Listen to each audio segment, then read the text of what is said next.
नाही, मी कोणाशी बोललो नाही आणि मला त्यांना त्यांच्या पक्षातला कोणाला परत घ्यायचं पण नाही, आम्ही बोलणार पण नाही. मी माझं काम करणार. बरं अण्णा, आज स्वप्न परत आहे, काय वाटतं?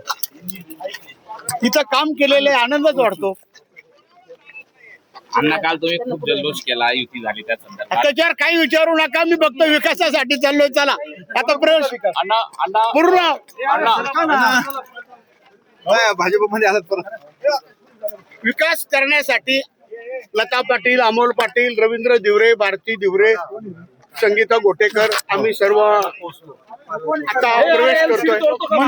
काल एवढा मोठा जल्लोष तुम्ही साजरा केला, एकमेकांना पेढे भरवत होते, अचानक काय झालं काही तासामध्ये? काहीच नाही झालं.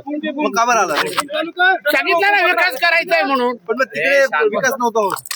आता तिथं आताशी निवडणूक लागणार होती, पण आता विकासासाठी हा निर्णय घेतला. भाजपचा सुपडा साफ करू असं काल म्हणाले, आज भाजपमध्ये आपण आला.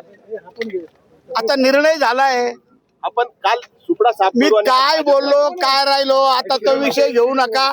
आता भारतीय जनता पार्टीत फक्त विकासासाठी चाललोय, कोणावर नाराज नाही, नव्हतो, यापुढे नाही. राज ठाकरे यांनी आपल्यावर विधानसभेला तिकीट दिलं, आपल्यावर एवढी मोठी जबाबदारी दिली होती. आपण स्वतः इच्छुकांच्या मुलाखती घेत असताना हा निर्णय का बरं आपण घेताय?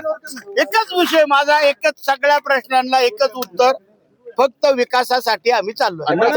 सर्वात जास्त विकास व्यासपीठावरून म्हटलं होतं की मुंबईमध्ये कार्यक्रम झाला. आता चला ना 2 मिनिटं.